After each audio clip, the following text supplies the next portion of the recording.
நாடாளுமன்ற தேர்தல் மற்றும் வரும் சட்டமன்ற தேர்தலில் திமுக இழந்த வாக்குகள் அதிமுகவுக்கு கிடைக்கும் என முன்னாள் அமைச்சர் தங்கமணி தெரிவித்துள்ளார்.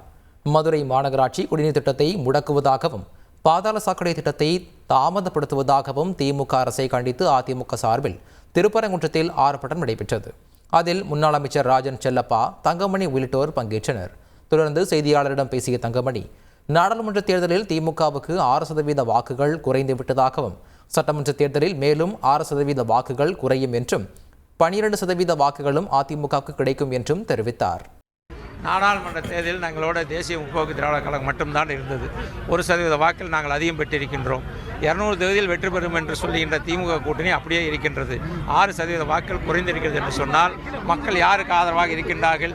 நாளைய தினம் சட்டமன்ற தேர்தல் வருகின்ற போது இன்னும் 6% கூடியும் அந்த 12% எங்களுக்கு வரும். நிச்சயமாக நாங்கள் ஆட்சி அமைப்போம். அண்ணன் எடப்பாடியார் தான் முதலமைச்சர். செய்திகளை உடனுக்குடன் தெரிந்து கொள்ள உடனே சப்ஸ்கிரைப் பண்ணுங்க.